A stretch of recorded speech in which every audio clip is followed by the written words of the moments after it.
Have you been looking for a Taekwondo podcast with qualified people who know what they're talking about, who help you keep up with everything going on in the Taekwondo world? Well, you found it. This is the Taekwondo Podcast. Taekwondo news, competitions and other events, training and sports science, keeping the fans, coaches, and high-performance athletes up to date with the latest news and trends on Olympic Taekwondo. Let's do this. This is the Taekwondo Podcast. And now your hosts, Coach César Valentim and Peter Nestler. Hello and welcome to the Taekwondo Podcast. We're a podcast based out of Austria in English language for everyone out there who likes Taekwondo. In this episode, we talk about the competition season that just started, new rules, and upcoming events.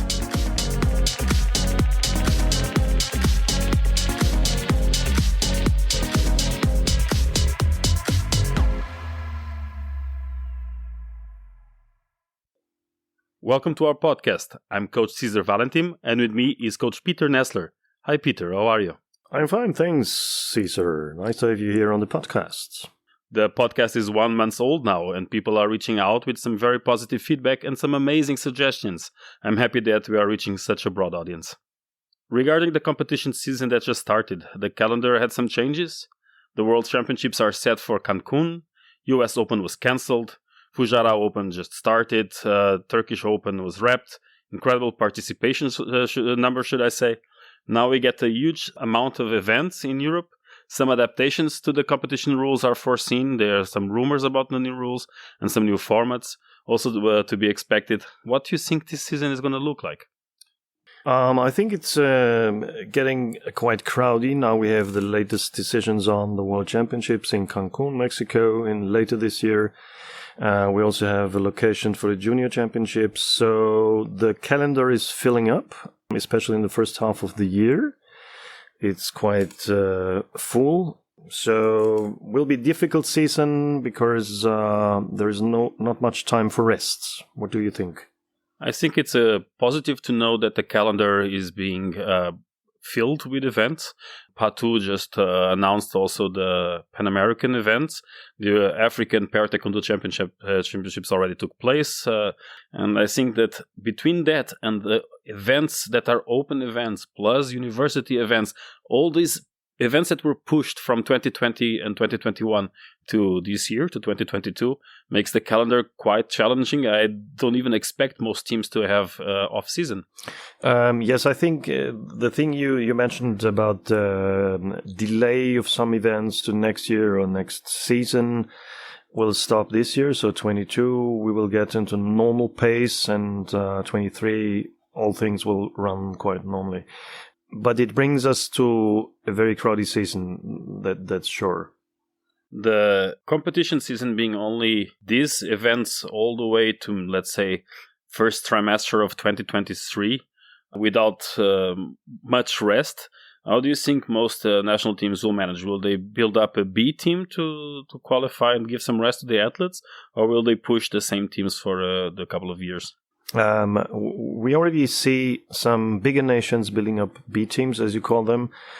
So you can easily replace if someone drops out from the higher level, from A. So it's quite a good system to have A, B, and also C teams to staff all the events accurately. They will also try to manage which events they send people and where. Because it's in the moment, the participation numbers are a little varying from event to event. So it's very important to do the right allocation. Well, using that as a segue, not only new athletes and new teams, but some of the teams already have new national team trainers. German national team just recruited out of Hungary. They changed a little bit of their structure. Then Norway went and picked up Ramos, one of the most famous coaches out of Spain. We also have in Great Britain some changes. What do you think about this? Well, Taekwondo is getting a more professional pace. So like in other big sports, you can see people like coaches changing their field of play. that's just normal. It's not for the players. It's just for the coaches. So I'm not. It was not very new to me that there is a foreign trainer for some countries like Jesus Romales for Sovi Mikkonen. That's just normal. Germany, yes, true. They have a lot of coach positions to fill, so it's good that they got Balash for the job. That's really nice, and also Dimi has a new function there, which is good to bring in new ideas. Yeah, Ramos for Norway was a little surprise for me, but a good move. I think Germany, the shuffling that they did when they brought Marco as head of the male team, Balos as head of the female team, brings a new dynamic, especially because Germany has a very strong and very young female team.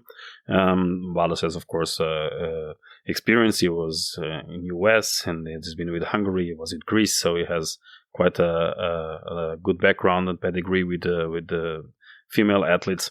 Of course, maybe the decision of Ramos moving to Norway or not moving to Norway, the way they're working, also means a change for his program and all his hosting programs he has in Marbella. But again, when we talk about Ramos, we can always count that there's a duo there, just like Rosendo has his wife, so does Ramos and Brigitte work quite well. So I guess they can divide and conquer by taking double as much work as normal coaches.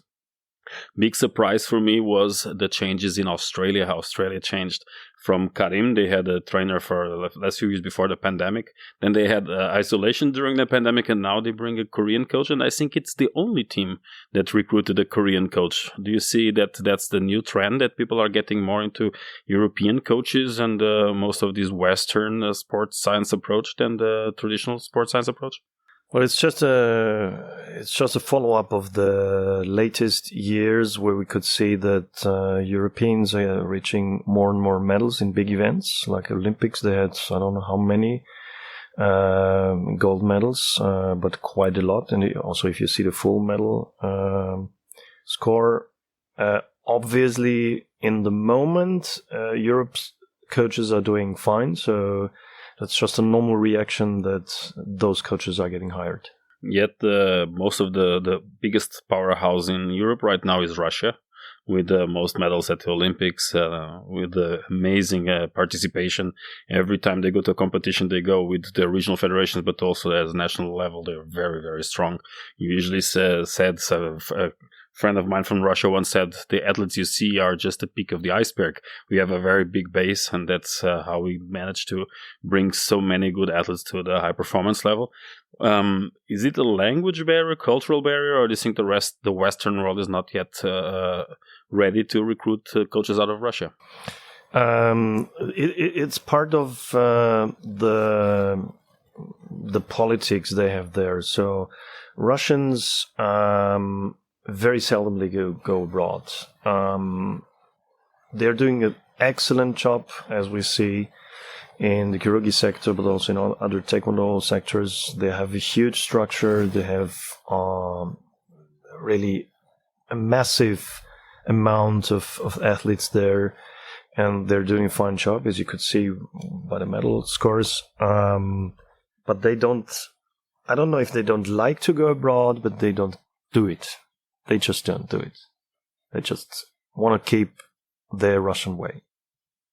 This podcast is supported by Hawken Dynamics. Hawken Dynamics believes that technology is most useful when it stays out of your way. That's why Hawken developed the world's first wireless force plate system with extreme usability. It is the quickest, easiest to use, and most robust solution on the market. It is trusted by all sports organizations, large and small, as well as tactical, military, and rehabilitation environments around the globe. It's force testing in the palm of your hand. Here at Taekwondo Center, we use Hawken Dynamics to test and monitor our team. The cloud-based platform allows us to access data and publish a variety of reports on the go. My favorites are trend reports and, of course, weight reports, where I can monitor different metrics to view progress and identify performance indicators, or to compare weights to a baseline data range. I use it on a daily basis to identify readiness. A simple jumping test takes me less than a minute to assess the entire team. Having my own Hawken Dynamics force plates allows me to test reactive strengths, maximum strengths, rate of force development, asymmetry, and so much more. The real-time feedback on the app is useful not only for testing, but as a training tool, making it more accurate and at the same time more engaging for the athletes. If you are interested in learning more about Hawken Dynamics or getting your own, the team can be reached at info@hawkendynamics.com or on Instagram or Twitter @HawkenDynamics. When talking about Taekwondo training, we need to talk about Athlete Analyzer. Athlete Analyzer is the first Taekwondo-specific athlete monitoring system. It is used by both national teams, regional squads and small clubs to maximize performance, prevent injuries and communicate with both athletes and trainer teams. Athlete Analyzer is a cloud-based system with a friendly smartphone app. You can plan and monitor every aspect of your training, even when you are not in the gym with your team. The easy-to-use video analysis tool is not like anything you've seen. It helps you understand your athletes and even their opponents, making this app the only tool you need to manage your team. Before I used Athlete Analyzer, I spent an absurd amount of time in front of the computer, creating spreadsheets and using half a dozen software solutions. I have athletes in my center, but also abroad, and with Athlete Analyzer, it's much easier to communicate, plan, and monitor their development. Now that I have extra time, I can focus on what matters, training my athletes, and it still leaves me some room to do other stuff, like this Taekwondo podcast. Athlete Analyzer offers you a 2 weeks free trial. Visit them at athleteanalyzer.com to sign up, or click on the link in the episode's description. To get the most of your free trial, I recommend you first book a free personal demonstration with Niklas. It will give you a great insight of what Athlete Analyzer has to offer you and your team. It is well worth the time. You're listening to the Taekwondo Podcast. Now back to your hosts, Coach César Valentim and Peter Nestler. So, welcome back. We were talking about the national teams. Now let's talk a little bit about the events. We have a date for the World Championships postponed to the end of the year in Cancun, Mexico. We do have dates for the Cadets and Junior World Championships, both around the same time in Sofia. And that leaves us as a first challenge, the Continental Championships. Most of them that are known, the dates are known. We know that Pan American will have, I think, Brazil. And the European will be in Manchester as planned. Kigali one is the only one that is after the first Grand Prix. So Continental Championship is the first big points to grab before the Grand Prix event. And of course, we will have Africa joining in with those 40 points a little bit later. And Grand Prix season starting right around before the summer. What do you think the opportunities does it bring that the Worlds are later in the year? Well, the good thing is that you could just try to collecting points at the standard G-class tournaments, which will upgrade it to G2. It should be fine for the nominations, in my opinion. It's a very good thing to do, to have the first half of the year for collecting points, visiting all the G-class tournaments, and from summer on, the big championships, world and whatever. So you mean for the national team qualifications, you mean for the nominations. That means that we will have the athletes, instead of rushing until April to get the points for the Worlds, they will be gathering points for the Continental Championships, and allows also the European Championships or the Pan American Championships or the African Championships to count as a criteria for the Worlds. That allows, of course, as you mentioned, 2 semesters that are full. Yet we don't see too much of a break in the middle. If in the middle we have university events and then all these opens, how do you think the teams will choose? What would you be working with in terms of your strategy, for example? Will you focus now on Europeans and Worlds at the second time, or you will try to get 2 birds with 1 stone? You shouldn't forget that the university events, both of them, are just for a limited part of the sphere. So students only, which is, if you count them from the top 10, it's not so many. And some of them don't take part in university events, so it will be just a limited thing. And all the rest is quite sorted. The strategy for the teams is clear. It's a little more tactical in the moment, so you could visit the G-class events where you think you could get the points more easily for the not top athletes, and you have more time. So if you run for points and don't make them in one of the G-class, you have still time to do them in another event. So Considering the easy events, as we mentioned one of our previous episodes, there are no such thing as easier events anymore. We look at the numbers from Fujairah, very big numbers. When you look at the Turkish Open, the first image you have is 1,800. Of course, it's not 1,800 in G class. In seniors, it's 600 something, and the rest is coaches, cadets, juniors. Funny that they put them in the same event on the GMS platform, so it looks that the numbers are quite big. President's Cup, pretty big attendance, and of course we can start having the overseas teams competing at other events, with the exception of the Niger Open. That was an event that had local clubs, some neighboring countries, and not much more. All the other opens out there are pretty busy. The athletes we have from all kinds of parts of the spectrum. You have the beginner athletes trying to go into the big league, and you have the big athletes grabbing the points as possible. There are no such big events. Maybe later after the European Championships, when we talk about the events like Austrian Open, Luxembourg multi-games, Israel Open, events that are a little easier and that are planned to happen in July and June, will allow the teams to recover a little bit after the Continental Championships. But again, I assume that the events that would easily be points for grabs, like Tallinn, and all these events in the summer, will be as busy as usual as we've seen last year. That's true. Still not to forget that many of the athletes, speaking for the point cap for the for the maximum number of points you could get, they will collect their points within the first 3 or 4 events. Maybe they let go some of the further events. So, yes, the events are very crowded, most of them. But it's always a question of if it's just quantity or quality. Yeah.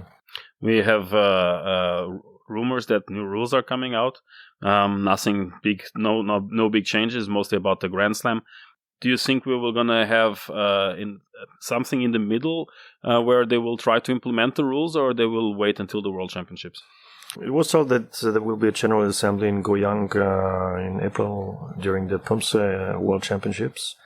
There they want to have the rules voted for. I don't think that there will be big changes, and there is plenty of time till the World, so should be okay. Thank you, Peter. It was a pleasure being here with you and with everyone who is listening. This was the Taekwondo Podcast. If you haven't already, listen to our other episodes that are available wherever you listen to your podcasts.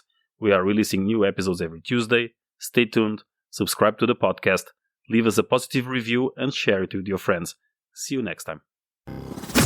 You've been listening to the Taekwondo Podcast, keeping the fans, coaches, and high-performance athletes up to date with the latest news and trends on Olympic Taekwondo. Your host, Coach César Valentim, has almost 20 years of experience with high-performance Taekwondo and has worked all around the world as a Taekwondo trainer. Peter Nestler has been teaching Taekwondo for more than 20 years, and he's currently one of the top referees in Europe. We hope you enjoyed the show. Make sure to like, rate, and review, and we'll be back soon.